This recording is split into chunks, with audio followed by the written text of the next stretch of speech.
Hello guys and welcome back to my channel सिर्फ IAS. साथियों, lexicon for ethics, integrity and aptitude के 23-24 के addition में आप सभी का बहुत बहुत स्वागत। मैं प्रसन्ना आज आपके लिए इसका चैप्टर 5 जिसका नाम aptitude and foundational values for civil services है, उसका पार्ट 3 और लास्ट पार्ट प्रेजेंट करने जा रही हूँ। चलिए शुरू करने से पहले चैनल सब्सक्राइब कर लीजिए। सबसे पहले टॉपिक जो इसका है साथियों वो है पॉलिटिकल न्यूट्रलिटी का। इसका मतलब क्या होता है? पॉलिटिकली न्यूट्रल होना। इसका मतलब कि जो सिविल सर्विस है हमारी वो एक फ्री और फ्रैंक एडवाइस देना चाहती है सरकार को। ऐसा नहीं होना चाहिए कि भैया सिविल सर्वेंट्स जो हैं वो सरकार की तरफ झुक जाए। इम्पार्शियल अच्छी एडवाइस देनी है, इसमें कोई भी पॉलिटिकल कंसंट्रेशन देखने को नहीं मिलना चाहिए कि आपके माध्यम से सब जो है वो पैसा वगैरह इधर से उधर हो रहा है 2 नंबर का। ये नहीं, आपको एकदम किसी से नहीं डरना है, किसी पे भेदभाव करे बिना आपको एडवाइस देनी है। इसका मतलब कि आपको इम्प्लीमेंटेशन जो डिसीजंस का है सरकार के सिविल सर्विस के द्वारा वो फेथफुली इम्प्लीमेंट करना है। चाहे ऐसे डिसीजंस जो हैं वो ऐसे ही क्यों ना हो कि एडवाइस के साथ तालमेल बना रहे हो या ना बना रहे हो, उससे मतलब नहीं है, आपको सही चीज़ का साथ देना है। तो अब एक कॉन्सेप्ट आता है न्यूट्रलिटी का। ये अगर हम बात करें तो इसको काफ़ी एम्फेसाइज करा गया है टू जनरेट क्या। पहला, इससे पब्लिक का कॉन्फिडेंस है एडमिनिस्ट्रेशन में वो बढ़ेगा अगेंस्ट पॉलिटिकल इन्फ्लुएंसेस। जो ट्रस्ट है मिनिस्टर्स के बीच में कि उनका ऑर्डर्स भैया जो भी दिए जा रहे हैं ऑर्डर मिनिस्टर के द्वारा वो फेथफुली कैरी आउट करे जा रहे हैं, चाहे जो भी आइडियोलॉजी हो उस बेसिस पे। हो सकता है आपकी सोच अलग हो, सामने वाले की सोच अलग हो, लेकिन भाई जो भी ऑर्डर्स दिए गए हैं आपको इस बात को मद्देनज़र रखते हुए, ध्यान रखते हुए कि भाई आप जैसी भी सोच की या जैसी भी आइडियोलॉजी के हैं, लेकिन ये समाज के लिए जो हित की चीज़ें वो आप ऐसे इम्प्लीमेंट करेंगे, तो इसमें जो है वो मिनिस्टर्स का ट्रस्ट डेवलप होता है।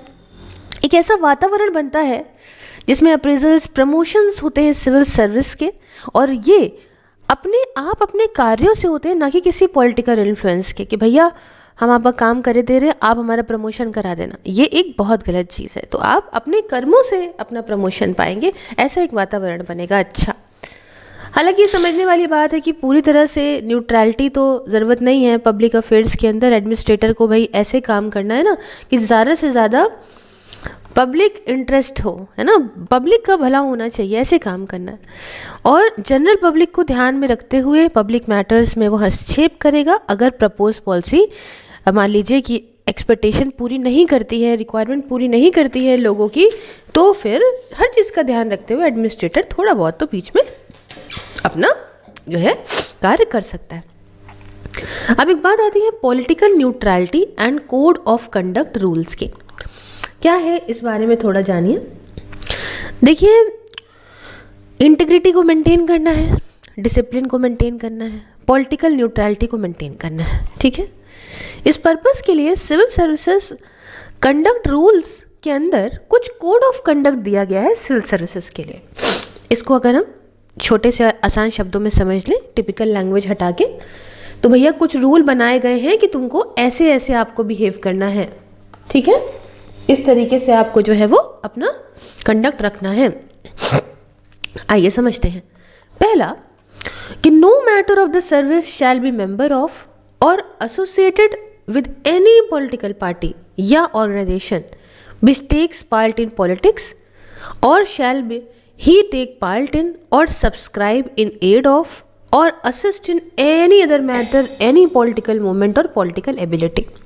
सिंपल शब्दों में आपको समझा दूं तो आपने देखा होगा कि सिविल सर्वेंट जो है वो किसी भी तरीके से पॉलिटिकली जो है वो अटैच या अपना हिस्सा नहीं निभा सकता। ये सर्विसेज को छोड़ते हैं तभी इलेक्शन वगैरह में पार्टिसिपेट करते हैं ना, यानी कि नेता भी बने जा रहे हो, अभिनेता भी बनने जा रहे हो, ये सब चीज़ें नहीं हो सकती, है ना। तो कोई भी मेंबर इस सर्विस का वो किसी भी तरीके से यहाँ पे पॉलिटिकल पार्टी ऑर्गेनाइजेशन के साथ नहीं जुड़ेगा, पॉलिटिक्स में हिस्सा नहीं लेगा, किसी तरीके का फ़ायदा, किसी तरीके का पैसा, किसी तरीके के पॉलिटिकल मूवमेंट या एक्टिविटी में पार्टिसिपेट नहीं करेगा, मतलब अपने पर्सनल अपने फ़ायदे के लिए, ठीक है। बाकी तो उसकी सर्विस का बात हो रही है तो एक अलग की चीज़ हो गई यहाँ पे। अब दूसरी क्या कि ड्यूटी होगी हर एक मेंबर की इस सर्विस के कि भैया वो किसी दूसरे मेंबर को अपनी फैमिली के रोकेगा कि वो भी पार्ट या सब्सक्राइब ना ले एड को, या असिस्ट ना करे किसी भी तरह से कोई भी मूवमेंट एक्टिविटी डायरेक्टली या इनडायरेक्टली, जिससे सरकार को एज अ लॉ जो सरकार ने इस्टेब्लिश करे हैं लॉज, उनके साथ में कोई भी कॉन्ट्राडिक्शन पैदा हो।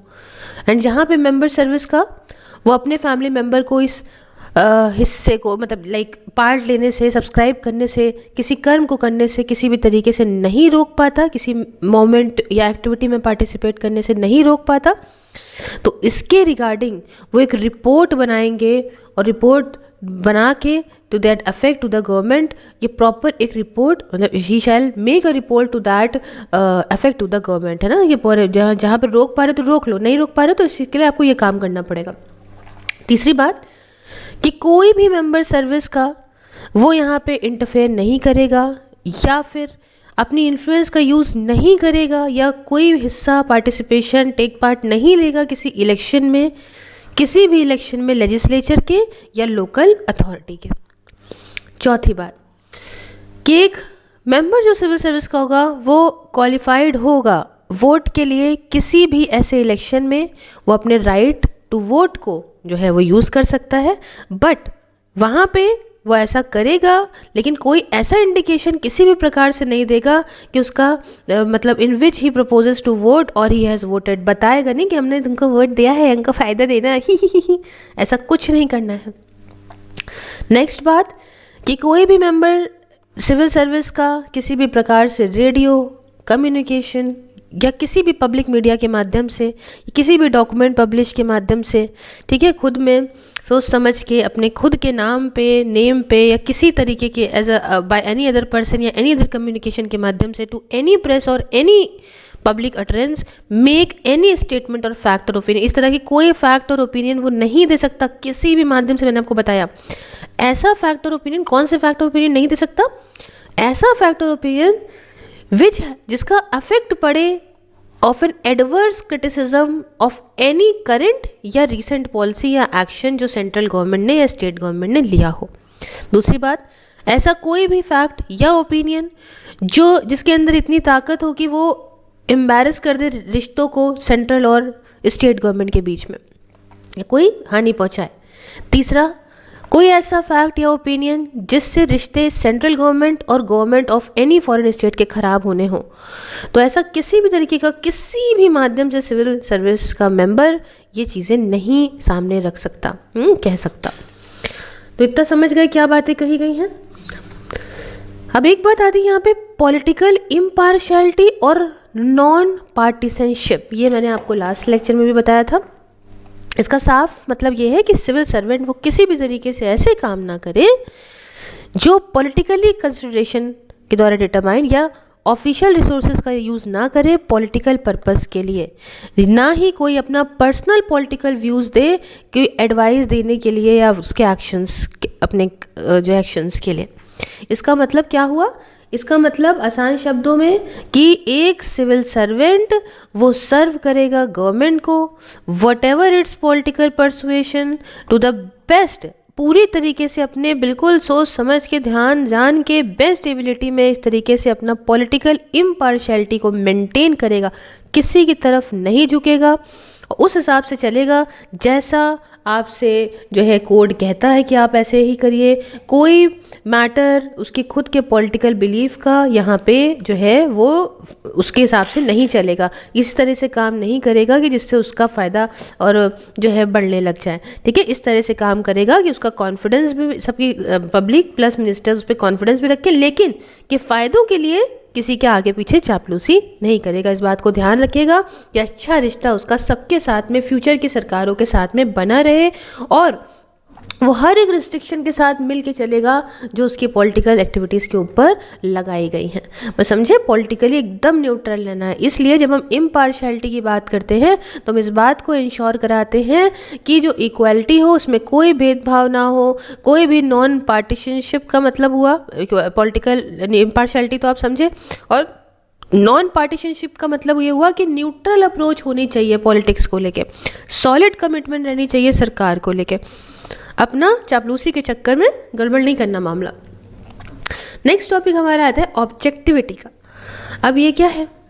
साथ ही जो प्रिंसिपल्स हैं ऑब्जेक्टिविटी के, वो ये कहते हैं कि जो डिसीजंस और एक्शंस हों वो बेस्ड हो ऑब्जर्वेबल फिनोमिना पे। मतलब देखो, आपको जो काम करना है वो किसी के इमोशनल, किसी के बायसनेस की हम इसकी तरफ झुके हैं, है ना, पर्सनल हमको इनसे लगाव है, इसके बेसिस पे आपको डिसीजन नहीं लेने हैं, आपने कामों को नहीं करना है।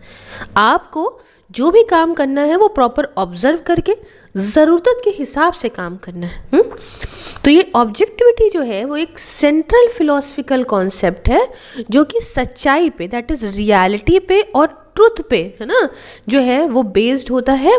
और ये जो रियलिटी, ट्रुथ जो भी डिमांड कर रही है उस समय की सिचुएशन, है ना, डिफाइन करा गया अलग अलग सोर्सेस के द्वारा, उन पे यहाँ पे ये बेस्ड होता है कॉन्सेप्ट, ना कि जो है कि हमने बस किसी के इन्फ्लुएंस में आके काम कर दिया, ऐसे नहीं। जनरली क्या होता है ऑब्जेक्टिविटी का मतलब कि ऐसी स्टेट, ठीक है, या ऐसी क्वालिटी जिस ऑफ बीइंग ट्रू, आपको सच्चे रहना है, ठीक है, even outside a subjects individual bias. हो सकता है कि आपकी भी खुद की एक सोच हो, आप इसको अच्छा मान रहे हो, इसको उतना अच्छा ना मान रहे हो, ठीक है, आपके कुछ इससे अच्छे रिश्ते हों, इससे उतने अच्छे रिश्ते हो सकता है कि ना हो, ठीक है, और ऐसा भी हो सकता है कि आपकी इसके प्रति फीलिंग हो, इसके प्रति ना हो, कुछ भी आप सोच सकते हो, लेकिन डजेंट मैटर, आपकी जो सर्विस डिमांड कर रही है आपको उस तरह से काम करना है।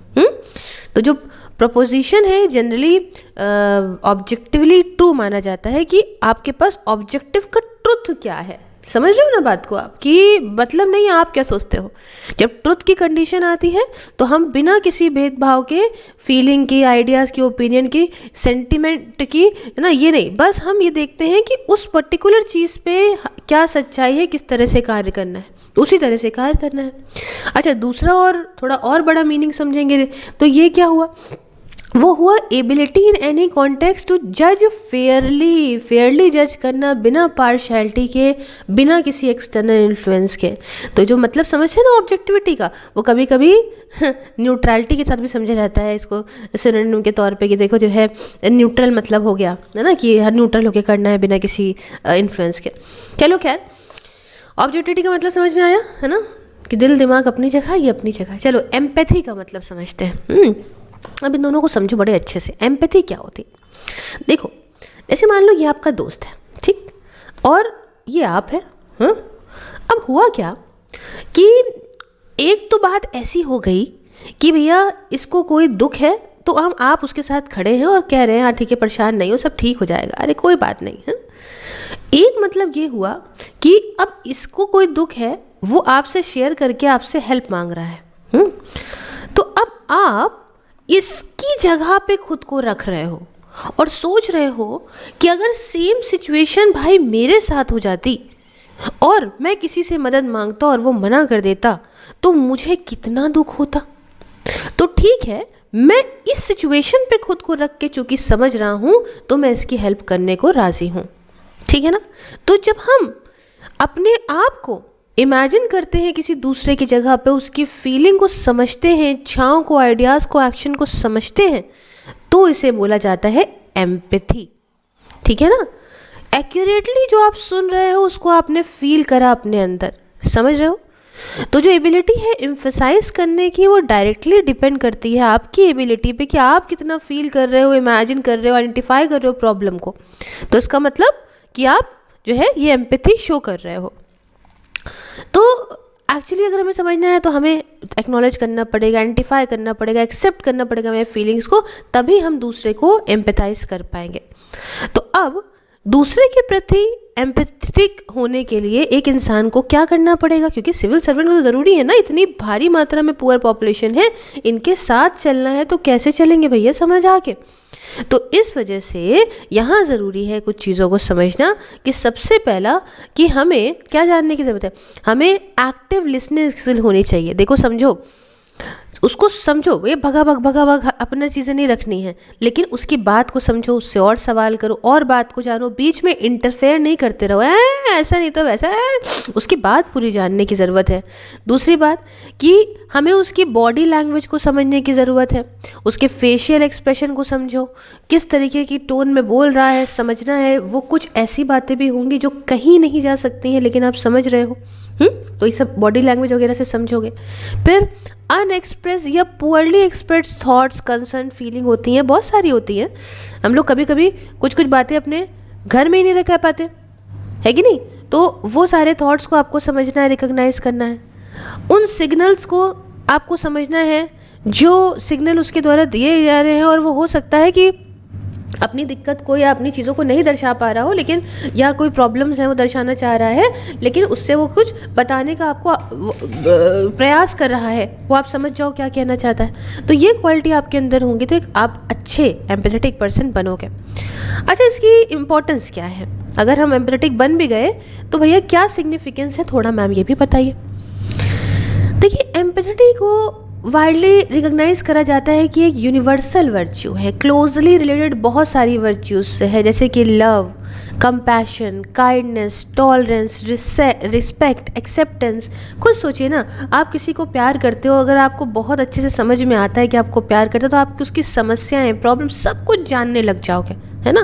तो ये एक एम्पैथी को प्रमोट भी करना चाहिए एक तरह से। देखिए, मॉरल और कैरेक्टर डेवलपमेंट के लिए भी बहुत ज़रूरी है कि हम सबको, मतलब एक व्यक्ति का सब कुछ जो है इससे ऊपर उठता है। एम्पैथी है तो हम सर्वाइव कर सकते हैं, सक्सीड कर सकते हैं इस कॉम्प्लेक्स वर्ल्ड में। तो ये कुछ बात है। अच्छा, डिफरेंस तो मैंने शुरू में बताया, लेकिन डिटेल से बताऊं दोनों में। अब एम्पैथी आपने वर्ड सुना है तो आपने सिंपैथी वर्ड भी सुना होगा।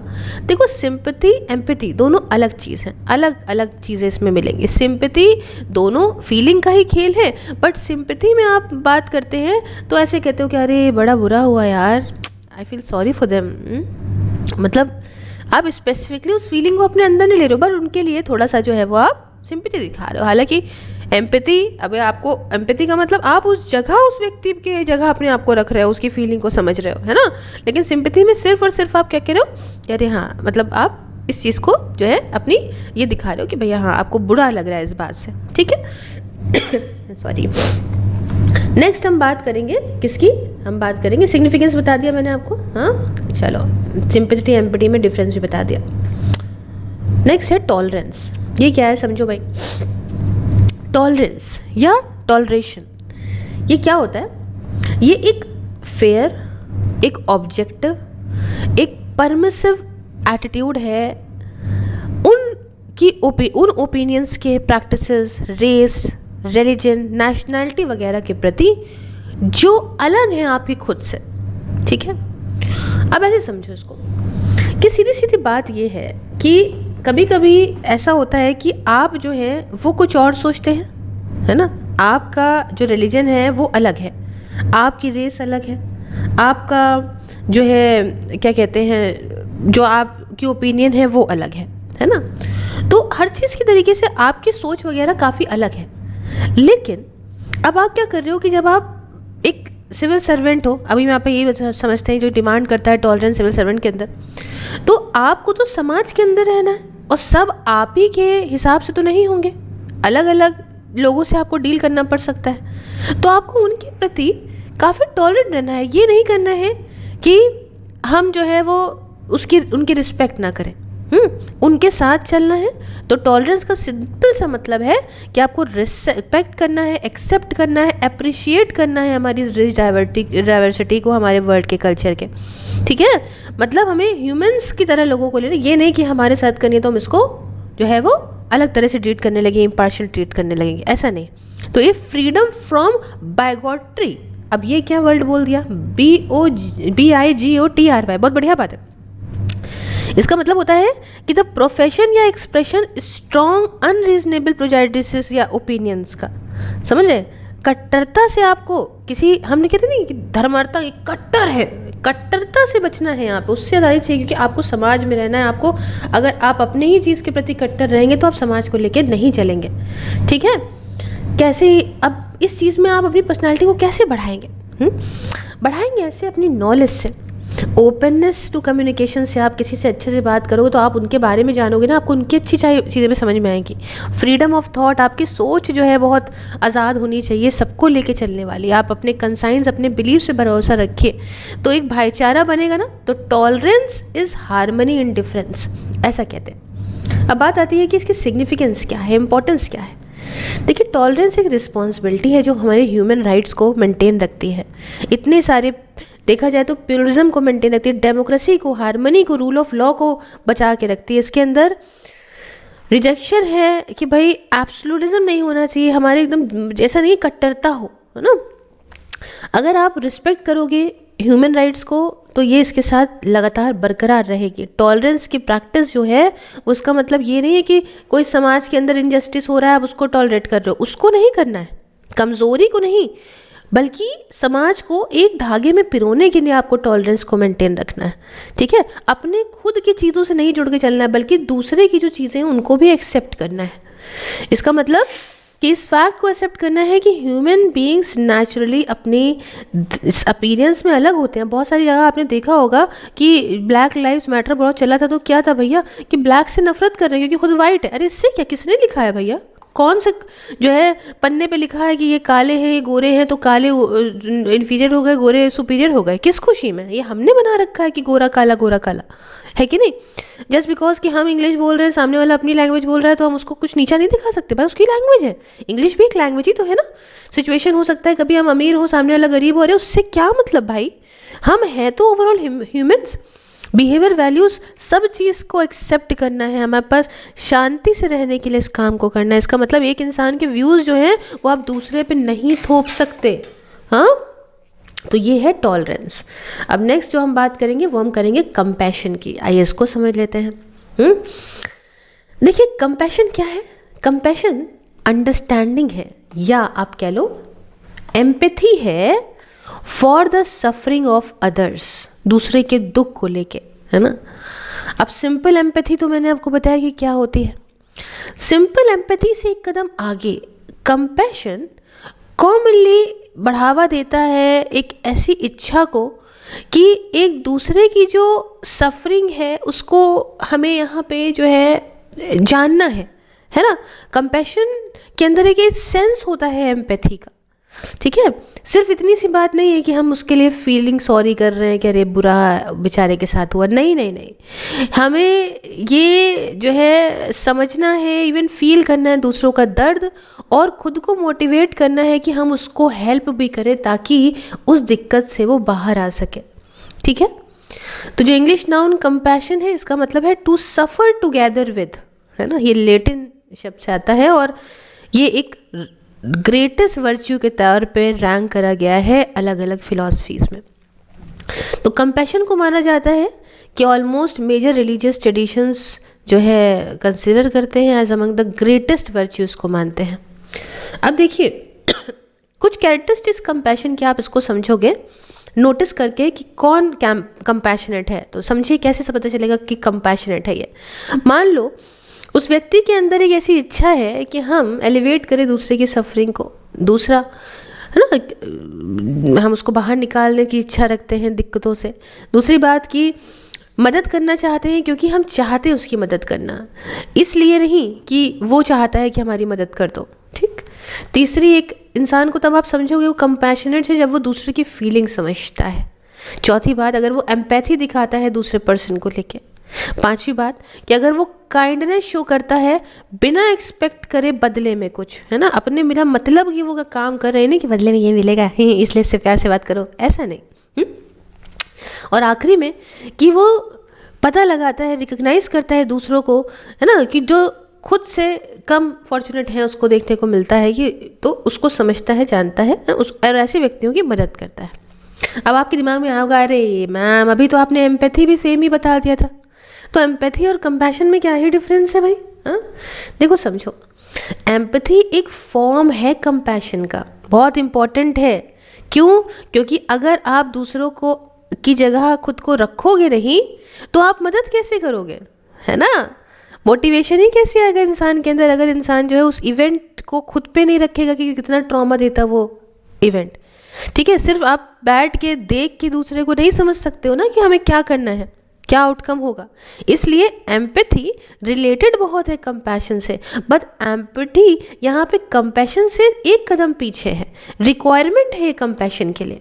ठीक है, तो अब आप कहेंगे कि इसकी क्या इंपॉर्टेंस आ गई भैया मैम, जो सिविल सर्विसेज के लिए इतना इंपॉर्टेंट है ये। देखो, अगर कंपैशन की फीलिंग है ना तो ये एक चीज़ हो गई, और इसके ऊपर काम करना दूसरी चीज़ हो गई। कंपैशन तो आपकी अंतरात्मा में, एक मनुष्य के नेचर के अंदर होता ही होता है। ये बायोलॉजिकल बेसिस है ब्रेन और बॉडी का, कि आपके अंदर भी चाहे जितने खराब हो, दूसरे के प्रति, आपके प्रति कुछ ना कुछ आ ही जाता है, कि भले वो किसी भी व्यक्ति के प्रति आए। तो ह्यूमंस कंपैशन करते हैं, अपने फेशियल एक्सप्रेशन, अपने टच के माध्यम से दिखाते हैं, और ये कंपैशन को दिखाता है हमारे सोशल फंक्शंस के लिए ज़रूरी भी है, स्ट्रांगली सजेस्ट करता है कि एक इवोल्यूशनरी बेसिस है एक कंपैशन का। एंड जब आप एक्सपीरियंस करते हो तो जो कंपैशन है वो आपके मतलबी, जो आपकी इच्छाएं, सेल्फिश कंसर्न को नीचे दबाता है, एक इंसान के बिहेवियर को और मोटिवेट करता है कि हम दूसरों के प्रति काम करें। तो अगर आप किसी चीज़ के लिए कंपैशनेट हो तो भाई ये बहुत ज़रूरी वैल्यू है सिविल सर्वेंट के अंदर। क्यों? क्योंकि आपको सर्विसेज प्रदान करनी है ऐसे वीकर सेक्शंस को, और वीकर सेक्शंस को सर्विसेज देने के लिए आप जब तक खुद को नहीं रखोगे वहाँ पे, तब तक के लिए आप इन चीज़ों से जो है वो नहीं वो हो पाओगे, है ना। चलो, मतलब कैसे ही सर्विसेज प्रोवाइड करोगे अगर इस तरह से होगा। तो एक कंपैशनेट सिविल सर्वेंट कैसा होगा, हम यहाँ पे उसको आपको बताते हैं। एक कंपैशनेट सिविल सर्वेंट समझेगा कि ऐसे मार्जिनलाइज या डिसएडवांटेज सेक्शन की क्या रिक्वायरमेंट है, क्या ज़रूरत है आखिरकार इस वाइडर पब्लिक की। दूसरी बात कि ये फटाफट से क्विकली रिस्पॉन्स करेगा, उनकी ज़रूरतों को पूरा करेगा, रिस्पेक्टफुल, हेल्पफुल और रिस्पॉन्सिव मैनर में। तीसरी बात कि रिपोर्ट्स इशू करेगा जो अफेक्ट करेंगी सर्विस डिलीवरी को जहाँ भी ज़रूरत हो। चौथी बात कि सारे इश्यूज़ जो सिटीजन्स के उनको एड्रेस करेगा अनबायस मैनर में। पांचवी बात कि इस बात को इंश्योर कराएगा कि सर्विसेज के जो लेवल्स हैं वो मेंटेन रहें, हाईलाइट करेगा रिस्क को, कंसर्न को, ताकि जो कम्युनिटी की रिक्वायरमेंट है वो पूरी की जा सके। छठी बात कि ये यहाँ पे समझेगा वैल्यू एक अफर्मेटिव एक्शन की टुवर्ड द मार्जिनलाइज और डिसएडवांस्ड पर्सन को लेके। सातवीं बात कि एक्टिवली इंफॉर्मेशन को देखेगा सारे सेक्शंस ऑफ कम्युनिटी से और समझेगा कि उनकी ज़रूरत और एक्सपेक्टेशन क्या है। आठवीं बात, ये काफ़ी एक्सेसिबल है सारे सिटीजन्स के लिए, उनके फीडबैक लेगा कि भैया तुमको हमने सर्विस से क्या फीडबैक है, कि हम ताकि समझ सकें कि आपकी ज़रूरतें और आउटकम्स क्या हैं। उसके बाद नेक्स्ट बात कि वो इस्टेब्लिश करेगा ऐसा मैकेनिज्म जिससे फीडबैक जो भी है दिया गया कम्युनिटी के द्वारा, उस फीडबैक के बेसिस पे उनको सर्विसेज और अच्छी प्रोवाइड करी जा सके। नेक्स्ट बात कि इसके अंदर अलग अलग डाइवर्स रेंज होंगी स्टाफ मेंबर्स की, स्टेक होल्डर्स की, डिलीवरी पार्टनर्स की, जब वो डेवलप कर रहे होंगे इम्प्लीमेंटेशन को, अप्रोचेस को, ताकि क्लैरिटी मिले ना कि आखिरकार जो फ़ायदे पहुंचाए जा रहे डिसएडवांस्ड पर्सन को, उनकी क्वालिटी ऑफ सर्विस कैसे इंप्रूव करी जा सकती है। और लास्ट में समझेगा इश्यूज़ को दूसरे के पर्सपेक्टिव से, खासकर डिसएडवांस्ड पर्सन के पर्सपेक्टिव से। ठीक है, इस बात को आई होप आप समझे होंगे। अब यहाँ पे हम रूल ऑफ लॉ और इक्विटी एंड इक्वालिटी के बारे में समझते हैं, लास्ट है हमारा। देखिए, रूल ऑफ लॉ हमें दिखाता है कि कोई भी ब्रांच ऑफ गवर्नमेंट वो लॉ के ऊपर नहीं है। नाम कहता है रूल ऑफ लॉ, लॉ का रूल। एंड कोई भी ऑफिशियल वो अपनी मर्जी से, अपने हिसाब से लॉस के दायरे से बाहर कार्य नहीं कर सकता। तो ये जो रिक्वायरमेंट है कभी कभी इस द्वारा भी एक्सप्लेन करी गई है एक फेस के माध्यम से, जो कहता है no one is above the law. ठीक है, कोई भी लॉ से ऊपर नहीं है। तो रूल ऑफ लॉ को आप ऐसा प्रिंसिपल ऑफ गवर्नेंस भी मान सकते हो, जिसमें सारे लोग, चाहे इंस्टीट्यूशंस हो, चाहे एंटिटीज़ हो, पब्लिक प्राइवेट, चाहे स्टेट खुद भी हो, ये सब लॉज के लिए अकाउंटेबल हैं, जो कि पब्लिकली बनाए गए हैं, पब्लिक के लिए बनाए गए हैं, इक्वली इन्फोर्स है, इंडिपेंडेंटली एजुकेटेड हैं। और इसके अंदर एक अच्छे कदम है ताकि आप प्रिंसिपल्स ऑफ सुप्रीम लॉ से के साथ जुड़ के चलो, इक्वालिटी बिफोर लॉ के साथ जुड़ के चलो, अकाउंटेबिलिटी टू द लॉ के साथ जुड़ के चलो। ठीक है, नेक्स्ट आता है हमारा इक्विटी एंड इक्वालिटी का। तो ये क्या है समझते हैं। देखिए, इक्वालिटी जो है ना वो यूजुअली लिया जाता है कि ऐसे तरीके के तौर पे कि हर एक व्यक्ति को, इक्वालिटी जब हम बात करते हैं इक्वालिटी तो इसको एक चार्ट से समझते हैं। देखिए चार्ट से क्या, एक डायग्राम समझ लो। हाँ देखो, इक्वालिटी हम same due to fundamental equality होनी चाहिए सारे पर्सन्स के लिए। तो अब ऐसे समझो कि हर एक व्यक्ति को एक समान डील करो। सपोज करो कि ये एक बाउंड्री वॉल है, ठीक है, बाउंड्री वॉल के उधर साइड पे क्रिकेट चल रहा है। अब एक बच्चा है जिसकी हाइट इतनी है, एक बच्चा है जिसकी हाइट इतनी है, और एक बच्चा है जिसकी हाइट इतनी है। तो ये क्रिकेट देख पा रहा है, ये वाला जो है वो नहीं देख पा रहा, और ये वाला तो बहुत छोटा है। अब इक्वालिटी का जो कॉन्सेप्ट कहेगा वो कहेगा कि भैया सबको इतनी बड़ी एक डेस्क दे दो। तो इसको दिया हमने डेस्क, ये तो और ऊंचे हो गया, इसको ही इतनी बड़ी डेस्क दे दी तो चलो ये देखने लगा, लेकिन इसको दी तो क्या पता वो यहीं तक पहुंचे। तो इक्वालिटी का कॉन्सेप्ट कहते हैं सबको एक समान दे दो चीज़, ठीक। लेकिन यहीं पे जब इक्विटी की बात आती है, ठीक है, तो इक्विटी के बहुत ज़रूरी है जिसमें ग्रुप्स को या इंडिविजुअल्स को ट्रीट करा जाता है उनके पर्टिकुलर सर्कमस्टेंसेस और रिक्वायरमेंट के हिसाब से। मतलब कि जब ये देख रहा है तो इसको कुछ देने की ज़रूरत नहीं, इसको इसके हिसाब का एक पटरा दो ताकि ये वहाँ तक पहुँच जाए, और इसको हो सकता है ज़्यादा बड़े पटरे की ज़रूरत पड़े यहाँ पहुँचने के लिए। तो लोगों की सिचुएशंस और सर्कमस्टेंसेस के हिसाब से उनकी मदद करना इक्विटी कहलाता है। तो इक्विटी रिकॉग्नाइज करती है कि कुछ लोग जो है वो कुछ रुकावटों से बाहर आएंगे अगर उनको कुछ रिसोर्सेज या अपॉर्चुनिटीज़ मिले। जैसे हो अब रुकावटें क्या आ गई इंसान की ज़िंदगी में, जैसे वो पढ़े लिखे नहीं हैं, गरीबी से झेल रहे हैं, दूर दराज के एरिया में रह रहे हैं, तो उनको एक सोशल हायरार्की में आपको लेकर आना है। इसलिए इक्विटी के प्रिंसिपल के हिसाब से ग्रुप्स को आप अलग अलग ट्रीट करोगे उनकी पॉलिसी या लॉ के एप्लीकेशन के टाइम पे, ताकि वो कंपनसेट कर सकें इन सारे ऑब्स्टिकल से, वो रुकावटों से वो बाहर आ सकें, और एक अच्छा फेयर जस्ट आउटकम जो है वो हमारे समाज के सामने ला सकें। तो साथियों ये हमारा चैप्टर कंप्लीट हुआ। अच्छा लगा लाइक शेयर सब्सक्राइब कर दीजिएगा। ज्वाइन बटन को प्रेस करके आप मेरी मेंबरशिप को ज्वाइन करके पर्क्स एंजॉय कर सकते हो। साथ में व्हाट्सएप से लेके फेसबुक, ट्विटर मतलब एक्स हो गया तो उसके साथ साथ टेलीग्राम, इंस्टाग्राम, हर चीज़ के लिंक डिस्क्रिप्शन बॉक्स में, वीडियोस आपको फेसबुक पे मिलेंगी ही, बाकी जगहों पे क्वेश्चंस और बहुत सारी रील जो ज़रूरी हैं वो मैं आप डालती रहती हूँ, आप मुझे चेकआउट करके फॉलो कर लीजिए। Thank you so much for watching. मिलती हूँ नेक्स्ट वीडियो में। जय हिंद, जय भारत।